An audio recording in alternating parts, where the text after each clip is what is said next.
Bon, alors, franchement, ces casse-pieds, ça fait que bugger. Je suis obligée de me reprendre à plusieurs fois. Ça me casse les, même si j'en ai pas.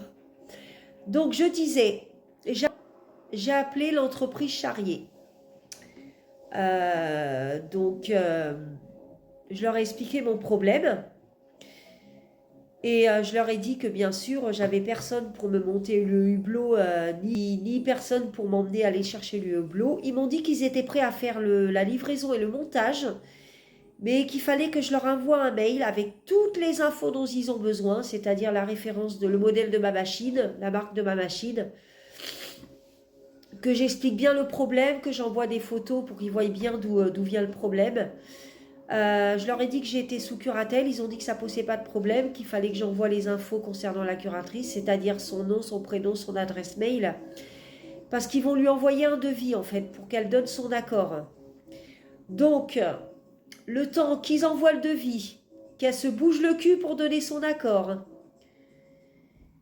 qu'ils commandent le hublot en espérant qu'ils ont bien le hublot dont je recherche, qu'ils me recontactent, eh ben je peux vous dire que c'est pas près d'être fait, hein. Alors, je ne sais pas quand est-ce que ma machine sera réparée, en gros. Donc, je vais envoyer un mail à la curatrice pour la prévenir de tout ça, pour lui dire que, en fait, j'étais au magasin But, qui m'ont redirigé vers l'entreprise Charrier, que j'ai vu ça avec eux, je vais dire à ma curatrice tout ce que je viens de vous dire là, en fait. Donc voilà, pour pas la mettre devant le fait accompli. Et je lui enverrai un mail demain.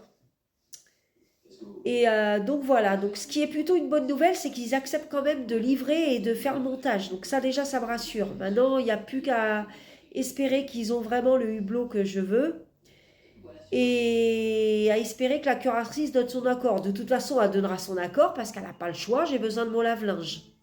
Donc normalement, ce mois-ci, je devais acheter un lit pour mon fils.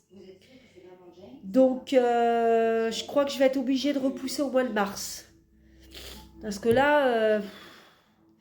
s'ils doivent me compter le prix du hublot, plus le montage et le déplacement, à mon avis, je vais banquer. Sans compter que là, j'ai reçu un courrier de chez le Veto. Ils veulent faire un examen de... Ils veulent voir Fidèle pour un examen de contrôle, pour voir si tout va bien, plus lui faire un vaccin. Donc du coup, en gros, je vais payer la visite et le prix du vaccin. Donc allez, encore une facture pour ma gueule.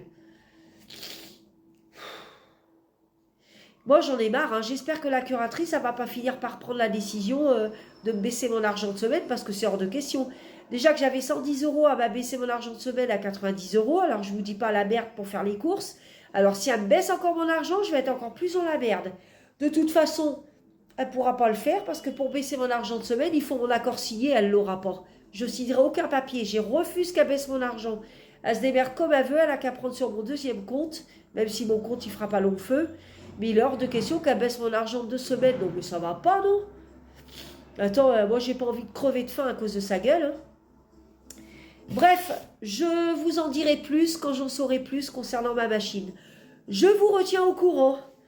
Oh là là, ma vie, c'est un vrai roman. Je pourrais même en écrire un livre si je voulais.